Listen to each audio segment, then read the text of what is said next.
Jadi ini situasi disampaikan.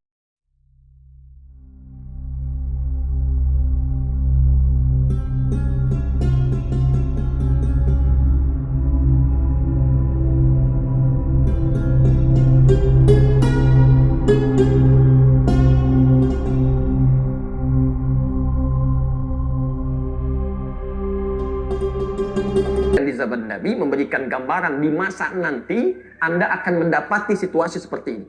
Dajjaluna kadzabun, para pendusta. Kata Nabi, kamu mesti waspada dengan orang seperti itu. Hati-hati. Hati-hati. Nabi mengatakan di 15 abad sebelum kita sekarang akan tiba masanya nanti. Ya, jika Anda punya kitab aslinya yang versi Syarah An-Nawawi, ya, karena konon ada yang protes kalau menggunakan terjemahan ya berbahasa Indonesia itu dipersoalkan. Baik ya, jadi mushafnya harus menggunakan yang asli, kita pun ambil hadisnya yang asli, tidak menggunakan hadis terjemahan. Kitab asli hadis Sahih Muslim, ya, masih berbahasa Arab, terbitan Darul Hadis, cetakan tahun 2002, baik, jilid yang pertama, halaman 111. Bab yang keempat, hadis nomor 6 dari Abu Hurairah radhiyallahu taala anhu. Posisi sebelah kiri paling atas. Baik, kalau mau dicari juga harganya 450.000, gitu kan? Darul Hadis di Kairo atau di sini dicari silahkan di PT Wadi di Jalan Pramuka. Baik. Saya bacakan hadisnya. An Abi Hurairah radhiyallahu taala anhu qala. Hadis riwayat sahabat Abu Hurairah. Semoga Allah memberikan ridhanya kepada beliau. Beliau menyampaikan. Perhatikan kalimatnya. Qala Rasulullah sallallahu alaihi wasallam. Satu kali Rasulullah sallallahu alaihi wasallam pernah bersabda. Fokus dalam kalimat ini, kita akan temukan gambarannya. Sayakunu fi akhiriz zamani dajjaluna kadzabun. Akan nampak di akhir masa nanti, di masa yang akan datang nanti, kata Nabi. Jadi ini situasi disampaikan di zaman Nabi, memberikan gambaran di masa nanti Anda akan mendapati situasi seperti ini. Dajjaluna kadzabun, para pendusta. Oh, hati-hati ya, para pendusta. Pendusta ini diistilahkan oleh Nabi SAW dengan kata dajjal. Awas, hati-hati ya. Ya. Tapi ingat, Anda mesti belajar dalam ilmu hadis. Nanti kalimat Nabi itu ketika disampaikan, ada yang bentuknya kalimat langsung disebut dengan haqiqah. Ada yang bentuknya kalimat kiasan disebut dengan majaz. Ya. Kalau kalimat langsung biasanya pada hal-hal yang sifatnya penting, ya, tidak memerlukan banyak tafsiran karena akan dilakukan dalam bentuk ibadah. Seperti sholat, itu kalimatnya kalimat langsung biasanya. Ya. Angkat tanganmu ketika bertakbir. Al-Bukhari nomor hadis 715. Angkat tanganmu sejajar dengan bau. Hadwaman kibaihi. Ya kan? Atau angkat tanganmu sejajar dengan daun telinga. An-Nasai nomor hadis 1101 seperti ini. Kemudian simpan di dada, letakkan telapak yang kanan di punggung yang kiri. An-Nasai nomor hadis 886. Semuanya langsung. Ya. Sehingga jelas, tidak ada penafsiran lagi. Angkat dan letakkan langsung, tidak memberikan celah kepada kita untuk menafsirkan. Karena itu kalau ada bahasa yang langsung, jangan ditafsirkan lagi. Ya. Kami punya koleksi, alhamdulillah, ada 1235 kitab hadis. Ketika dalam pembahasan sholat mengangkat tangan seperti ini, baik yang di sini ataupun yang di sini, itu kalimat nabinya langsung letakkan, tidak ada gerakan lain. Bahkan jangankan dalam kitab hadis sahih, dalam kitab hadis paling palsu pun, itu nggak ada gerakan lain. Ya. Misal Anda, oh gak enak tiap hari kiri. Bagaimana kalau kanan dulu dimasukkan? Kanan ke sini, kemudian kiri dimasukkan, ditutup ya. Jadi jangan terlampau kreatif ya. Kalau petunjuknya sudah jelas, maka cukup ikuti itu, jangan mencari-cari yang lain. Jelas di sini? Baik. Tapi ada bahasa-bahasa yang menggunakan majaz, kata kiasan. Ya, untuk menunjukkan tingkat tinggi dari kebahasaan. Karena beliau orang paling fasih. Di Arab itu, orang yang paling dihormati dalam bahasanya ketika dia bisa mengungkapkan bahasa dengan tingkat yang tinggi. Majaz, gitu ya. Baik, ada banyak bahasa majaz yang harus Anda pelajari. Ya.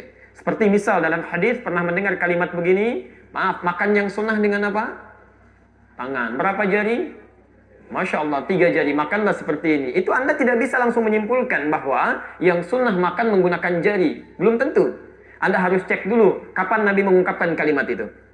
Ada pelajaran dengan bahasanya. Analisis bahasa, ilmunya ilmu balaghah. Dibagi 3 bagian lagi. Ada ilmu ma'ani, menganalisis diksi katanya. Ilmu bayan, menganalisis cara menjelaskannya. Ilmu badi' menganalisis cara pengungkapannya.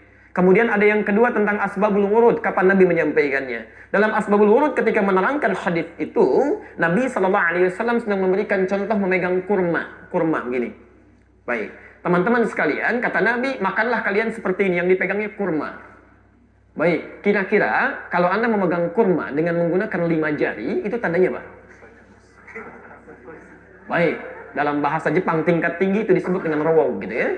Baik, rakus ya. Oke, jadi dari sini kemudian para ulama memberikan gambaran, memegang dengan 3 jari ini maksudnya makan yang sunnah itu menyesuaikan cara memegang dengan kadar makanannya.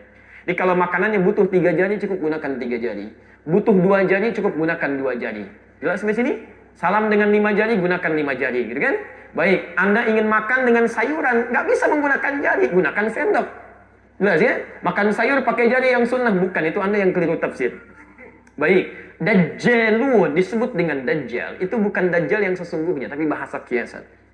Baik, kalau Dajjal itu kira-kira pintar atau bodoh? Pernah lihat?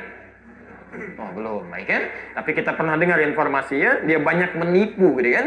Oke, kalau dia tidak pintar, dia tidak jenius, bagaimana bisa menipu banyak orang? Ya.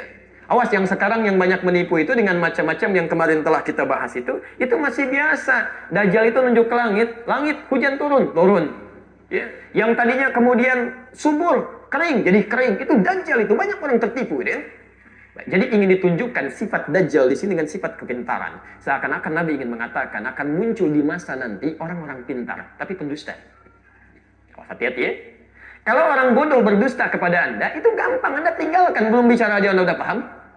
Ya, tapi kalau orang pintar bicara pada Anda dengan gelar yang melekat kepadanya, S1, S2, S3, S yang banyak sampai dingin, dokter, profesor, macam-macam, bicara pada Anda itu tidak mudah Anda untuk menolaknya. Kadang-kadang memunculkan logika-logika yang tidak mudah mencernanya.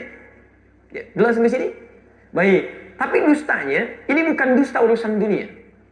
Ingat, bukan dusta urusan dunia. Jadi bukan persoalan dagang, bisnis, atau hal-hal yang lain. Yuhaddithunakum bima lam tasma'uhu wa la yasma'unahu aba'ukum. Dia akan bicara kepada Anda tentang masalah agama. Jadi ada orang-orang pintar bicara masalah agama, tapi sebetulnya isinya salah gitu. Tapi dia kemas dengan kalimat-kalimat yang membuat Anda yakin itu berbahaya. Ya, hati-hati ya. Ini bukan orang bodoh, ini pintar ini. Ya, kata Nabi ini sangat unik orangnya. Dia pintar, bicara masalah agama, tapi sebetulnya dia tidak menguasainya, bukan otoritasnya. Iyyakum wa iyyahum. Kata Nabi, kamu mesti waspada dengan orang seperti itu. Hati-hati. Hati-hati. Nabi mengatakan di 15 abad sebelum kita sekarang akan tiba masanya nanti. Saya tidak tahu apakah sekarang sudah muncul atau tidak. Tapi indikasi yang muncul sekarang, banyak orang-orang yang berbicara tentang agama sebetulnya bukan otoritasnya. Ya, maaf, Anda profesor, Masya Allah, ingin bicara silahkan, tapi di bidang Anda. Profesor sejarah, jangan bicara masalah fikih, karena Anda nggak belajar tentang itu. Ya, dokter di bidang A, bicara masalah hukum. Tidak, kalau Anda nggak belajar, nggak usah bicara. Ustadz saja punya otoritasnya. Masya Allah, Ustadz Adi Hidayat akan ceramah menerangkan bagaimana cara membuat pesawat terbang. Siapa yang mau hadir? Nggak ada yang datang, karena bukan otoritasnya. Ya, Ustadz Adi Hidayat akan menerangkan bagaimana tentang membuat sebuah jembatan yang kuat. Nggak ada yang mau datang. Ya, karena ada otoritas tertentunya. Di Ustadz khusus bicara membahas tentang ketentuan-ketentuan syariat. Yang lain punya otoritasnya. Ini sekarang semua bicara masalah agama, seakan-akan semuanya punya kapasitas di bidangnya. Ahli ekonomi bicara masalah agama. Arsitek bicara masalah agama. Politikus bicara masalah agama. Tikus aja nggak bicara. Kenapa Anda ikutan? Ya. Nah, ini jadi masalah. Iyyakum wa iyyahum. Hati-hati dengan orang-orang seperti ini. Nah, teman-teman sekalian, nampaknya kekinian ada isyarat-isyarat demikian. Kita dapatkan sekarang logika-logika yang mudah dicerna, atau ada yang juga sulit mencernanya, seperti benar tapi salah. Pernyataan yang seperti benar tapi keliru. Dan nampaknya hadis Nabi ini kita temukan di masa kini tentang gejala-gejalanya. Kata Nabi, jangankan kamu, orang dulu pun kalau dengar itu bisa ikutan bingung. Ya, bisa ikutan bingung itu. Ya, saking anehnya memang. Ya. Semua agama itu sama. Menuju pada Tuhan yang sama, cuman caranya beda-beda. Jangankan Anda, orang jahiliyah aja kalau dengar itu bisa bingung gitu. Ya. Dulu orang-orang jahiliyah, Pak, itu mengutus beberapa duta kepada Nabi SAW untuk membuat kesepakatan. Maka mereka katakan, ya Muhammad SAW, ya, kita memang berbeda. Tapi perbedaan ini tidak harus menjadikan kita saling berperang. Begini saja, kami saat ini ikut nyembah Tuhan kamu, besok-besok kamu ikut nyembah Tuhan kita. Maka turunlah Quran surah Al-Kafirun itu. Qul ya ayyuhal kafirun la a'budu ma Ta'budun sampai ke ujungnya dibedakan lakum dinukum waliyadin. Mereka menerima agama kita memang beda. Maaf ya, sejahiliyah-jahiliyahnya, sebodoh-bodohnya orang jahiliyah, mereka masih paham agamanya beda. Sepintar-pintarnya orang sekarang bisa berpikir jauh dari pikiran orang jahiliyah. Jadi kalau disampaikan ke orang jahiliyah pun mereka akan kaget itu. Ya, ada sesuatu yang salah di sini. Nah, sekarang kami mengirimkan banyak perbincangan sampai dikomentari sana-sini. Kita tidak perlu membicarakan orangnya karena bukan orang yang kita bahas. Ada adab dalam Al-Quran. Perhatikan betul ya. Di dalam Quran, orang-orang bermasalah itu umumnya tidak pernah disebutkan namanya. Silahkan cek.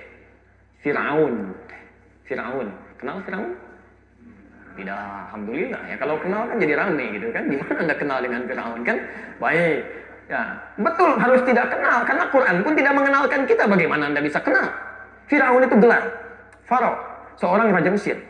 Firaun orang sangat bermasalah, punya jabatan tinggi, ngaku sebagai Tuhan, menyimpang luar biasa. Saking menyimpangnya dikirimkan 2 nabi, Pak. Quran surah ke-20 ayat ke-43 sampai 44. Idhaba ila Fir'auna innahu tagha. Musa Harun pergi ke Firaun, dia telah menyimpang. Ini Firaun cuma satu makhluk. Masya Allah, jahatnya luar biasa. Satu makhluk saking sayangnya Allah supaya kembali lagi diutus 2 nabi. Kita sampai sekarang 1 nabi nggak pernah kelihatan nabinya. Untuk Firaun saja dikirimkan 2 orang nabi itu. Masya Allah. Ya. Tapi tidak pernah disebutkan siapa dia. Yang disebut oleh Quran innahu tagha, penyimpangannya. Kenapa tidak disebutkan namanya? Untuk mengajarkan kepada kita bahwa kalau ada kesalahan terjadi jangan digunjingkan orangnya. Yang salah perbuatannya, bukan orangnya. Ya, jadi kalau Anda ingin merubah sesuatu, rubah perbuatannya, jangan gunjingkan orangnya. Membuat pergunjingan pada orangnya cuma melahirkan 2. Satu, kalau bukan fitnah, itu ghibah. Itu ghibah, ya? Karena itu, biasakan untuk tidak membicarakan orang-orang tertentu, jangan juga membuat ekspresi-ekspresi yang tidak menyenangkan, gitu kan? Tapi cukup bahas apa yang terjadi dalam perbuatannya, itu yang kita kemudian berikan solusi. Jelas di sini? Baik ya. Alhamdulillah Ustaz saya tidak, alhamdulillah tidak seperti ibu itu tuh. Ini juga persoalan ya. Wah, ini cukup kita buang aja ya, kita kembalikan ke sini.